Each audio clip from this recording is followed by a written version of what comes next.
तो आइए हम बात करते हैं प्रजातंत्र में देश की प्रणाली कितने तरह की होती है। हमने सरकारों की जो है स्वरूप पे बात किया और हमने डिस्कस किया कि इस प्रजातंत्र में 3 तरह की सरकारें होती हैं मुख्य रूप से, संसदीय सरकार, राष्ट्रपतीय सरकार और मिश्रित सरकार। लेकिन देश जो है कितने तरह से प्रजातंत्र में काम करता है, तो प्रजातंत्र में देश जो है एक संघीय व्यवस्था में काम करता है, देश जो है दूसरे एकात्मक व्यवस्था में काम करता है। तो आइए हम इस वीडियो में बात करते हैं कि फेडरल सिस्टम, संघीय व्यवस्था क्या होती है।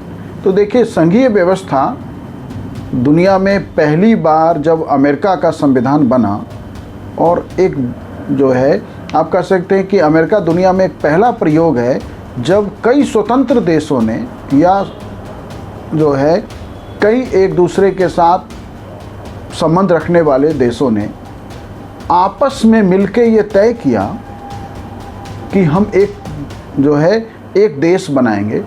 तो उसमें पहली बार ये ज़रूरत महसूस हुई उन संविधान बनाते समय कि हर देश अपने को इंटरनली जो है ऑटोनॉमी चाहता था, और साथ साथ जो राष्ट्रीय मुद्दे हैं जैसे रक्षा, जैसे दूरसंचार, जैसे वैदेशिक मामले, फॉरेन अफेयर्स, तो ऐसे नेशनल इम्पोर्टेंस के जो सब्जेक्ट हैं उस पे हम नेशनल गवर्नमेंट बना लेते हैं, और बाकी मुद्दों पे जो देश के बाकी मामले होते हैं उन पे हर राज्य जो है पूर्ण अधिकार रखेगा और उसमें केंद्र का हस्तक्षेप नहीं होगा। तो कई स्वतंत्र देशों ने जब एक देश का निर्माण किया जिसको हम संयुक्त राज्य अमेरिका कहते हैं, यूनाइटेड स्टेट्स ऑफ अमेरिका, तो उस समय इन स्वतंत्र देशों ने अपनी आंतरिक स्वतंत्रता बनाए रखते हुए और एक दूसरे के साथ बेहतर सहयोग और समन्वय से मजबूत और आर्थिक तरक्की करने के लिए एक नई व्यवस्था लेके आए, जिस व्यवस्था का नाम हुआ है फेडरल सिस्टम, संघीय व्यवस्था। इस व्यवस्था में संविधान से अधिकार जो है बटे होते हैं। संविधान से जो राष्ट्रीय महत्व के मुद्दे हैं, जैसे आप करेंसी सिस्टम है, जैसे फॉरेन अफेयर्स है, विदेशी मामले हैं, जैसे सुरक्षा है, सीमाओं की सुरक्षा है, जैसे टेलीकम्युनिकेशन है, दूरसंचार है, ऐसे नेशनल इम्पोर्टेंस के मुद्दे उन्होंने जो है नेशनल गवर्नमेंट को दे दिया और बाकी सारे मुद्दे राज्यों के पास रहे। और ये तय संविधान ने किया, मतलब संविधान में ही राज्यों को देश के ज़्यादातर अधिकार, ज़्यादातर मामले मिले और केंद्र को राष्ट्रीय महत्व के मामले मिले। और इस तरह से संविधान द्वारा नियंत्रित, संविधान द्वारा निर्देशित, संविधान द्वारा गाइडेड, कंट्रोल, डायरेक्टेड व्यवस्था को जो है फेडरल सिस्टम का नाम दिया गया। इसमें राज्य पूर्ण स्वायत्तता रखते हैं।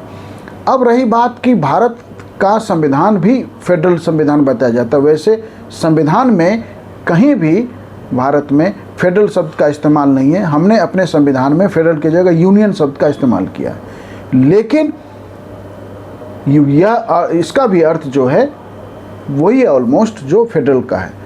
तो भारत भी एक फेडरल स्टेट है, लेकिन आप देखें तो एक तो हमारे यहाँ केंद्र सरकार के पास में सिर्फ राष्ट्रीय महत्व के मुद्दे नहीं हैं, बल्कि जो 3 सूची है देश के विषयों को 3 हिस्सों में हमने बांटा है, जिसमें पहला संघ सूची है, दूसरा समवर्ती सूची है, कंकरेंट लिस्ट है, तीसरा स्टेट सूची है।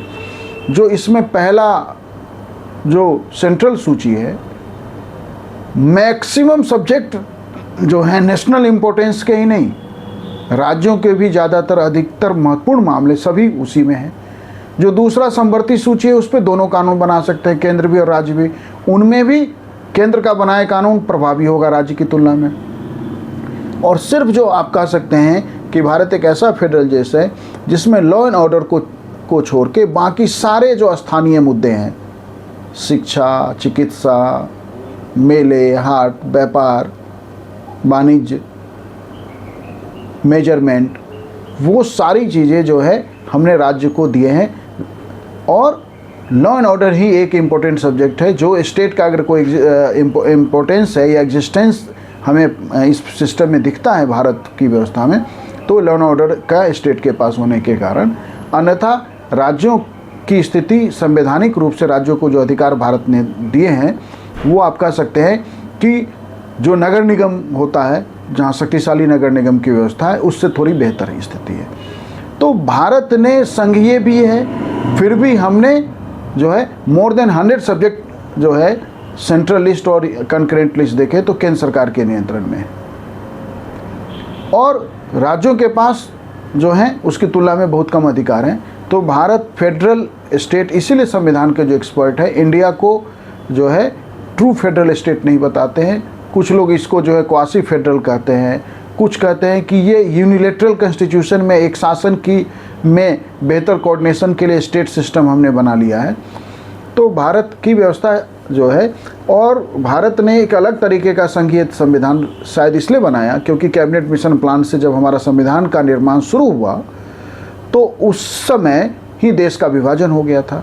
विभाजन के बाद जो डर था, उस डर में हमारे संविधान निर्माता फिर से भारत का कोई विभाजन हो, ऐसी स्थिति न पैदा हो, इसलिए एक मजबूत केंद्र और एक कमज़ोर राज्य की व्यवस्था के साथ हमने फेडरल सिस्टम को भारत में अपनाया है।